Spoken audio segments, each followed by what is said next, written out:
Hello and welcome. Today's video covers one of the most controversial and challenging passages in the Bible, the attempted sacrifice of Isaac. Genesis chapter 22 begins, "Sometime later God tested Abraham. He said to him, 'Abraham.' 'Here I am,' he replied. Then God said, 'Take, please, your son, your precious son whom you love, Isaac, and go to the region of Moriah. Sacrifice him there as a burnt offering on a mountain I will show you.'" This is the only place in the whole Bible where Yahweh appears to ask for a human sacrifice. In the law of Moses that was given later, it was explicitly forbidden, and that's in sharp contrast to many of the nations around where child sacrifice was part and parcel of their cult rituals, and we know that to be the case from other sources. So, for example, in Deuteronomy chapter 18, it says, "When you enter the land the Lord your God is giving you, do not learn to imitate the detestable ways of the nations there.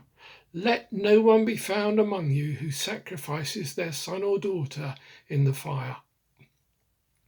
Now, what's going on? Why is Yahweh seemingly acting so totally out of character here? The first thing to notice, and it's said explicitly at the very start of the chapter, is that it's a test. It is, if you like, a simulation.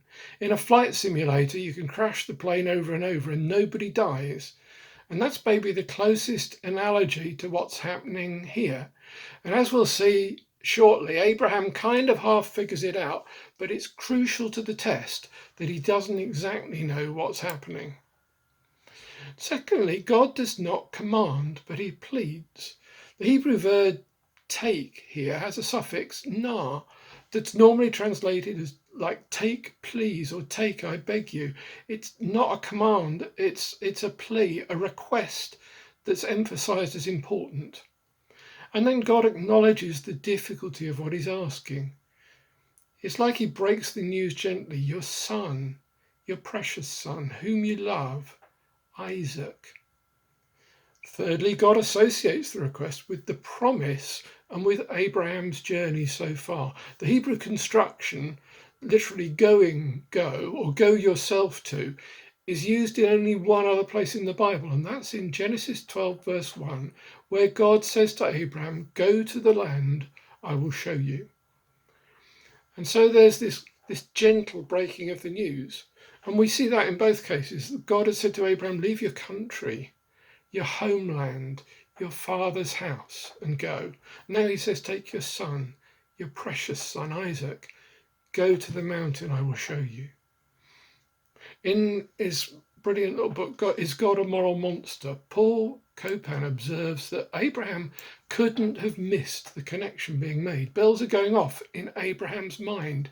God is clearly reminding him of his promise of blessing in Genesis 12, even while he's being commanded to do what seems utterly opposed to that promise.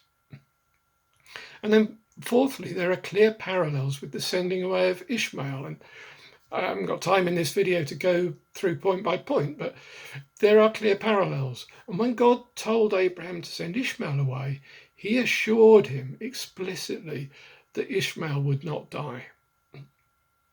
So whatever his doubts and fears, God has given every assurance. Abraham has good reasons to approach this test with faith and confidence that God is in love and care over this, and that God's promise stands.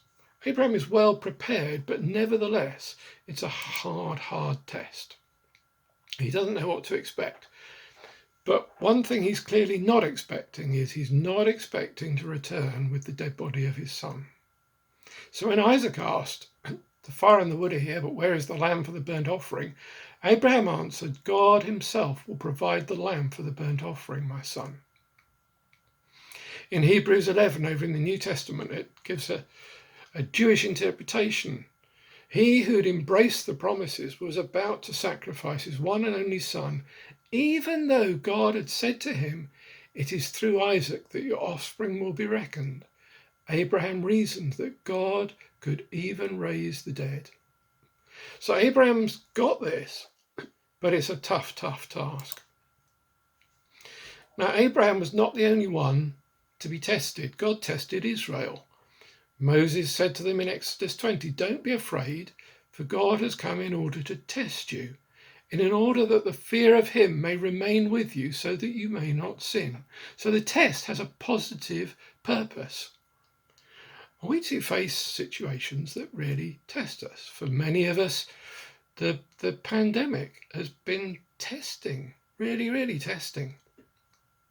And James, in his little New Testament letter, in chapter 1 says, "Consider it pure joy, my brothers and sisters, whenever you face trials of many kinds." That's a tough ask, isn't it? But why? Because you know that the testing of your faith produces perseverance. Let perseverance finish its work, so that you may be mature and complete, not lacking anything. A few years ago, I was going off on a second mission trip to Uganda and Kenya, and I was praying and considering who to take with me. I didn't want to travel alone. And I really felt God said to me I should take my daughter, Kerry, my middle daughter. She was 18 at the time. She was really keen to go to Africa somehow, some way. So I chatted it over my wife and put it to Kerry, and that was fine. And Kerry came. And it was probably one of the riskiest and most challenging trips that I've been on. We went right out into the countryside, about halfway to the Rwandan border. We arrived at one little village at night, nearly running out of fuel, in this minibus with an African group. Arrived in pitch dark, literally running on empty. Another place we went to, the meeting finished at night and we had to walk through snake-infested grassland to get to our lodgings, where there were spiders literally the size of saucers up on the ceiling where we went to sleep. We had another journey up from Nairobi up to the foothills of Mount Kenya in a vehicle that was so rough and so battered that even Gichuru, my African friend who was with us, apologized for the condition of the vehicle. And there were a couple of times when I was thinking, what have I done bringing my daughter to all of this? But we had a whale of a time. We had a great time. And Kerry went back, I think, 4 more times with a friend of ours on a team doing children's mission. And as part of the team, she met Christopher, who is now her husband and with whom she has 2 lovely children. Yet God challenges us. He tests us. He asks difficult things of us sometimes, but he does it with good purpose, and he's always with us through it. And the testing of Abraham, the questions it were asking were twofold, really. The first was, is there something that God has promised to you? Something that God has given you that's become more important to you than God himself? The one who created you, who gave you life, who nurtured you, who loved you, who died for you, will not play second fiddle to anyone or anything else. And the second question, do you trust him? When God tests us, he's not expecting us to fail. Just as at school or uni, everything possible is done or should be done to enable us to pass. So it is in life.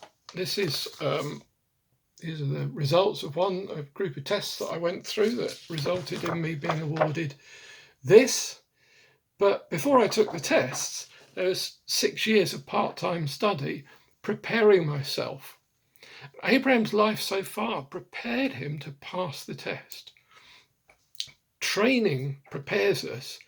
Testing gives us confidence, whether it's rehearsing a play or rehearsing set pieces in a team sport, whether it's military maneuvers. The training prepares us and the testing gives us confidence. You've got this. You can do this. You're prepared. You're ready. God doesn't test until we're ready. And so it is that Abraham passes the test. Nobody dies. The invigilator, God, is present throughout, and he intervenes and provides a substitute for the sacrifice. I would love to have been a fly on the wall when they got home and Isaac told his mum what happened, because I should imagine that caused a bit of a ruckus. But all was well that ended well. And Abraham named the place Yahweh Yireh, God provides. And he does. So today, if you feel severely tested, I pray that you'll find faith and confidence in the God who believes in you. I pray that he'll provide everything you need to stand up under the pressure of the moment. And I pray that you'll emerge stronger and with a greater awareness of his presence in your life. Amen.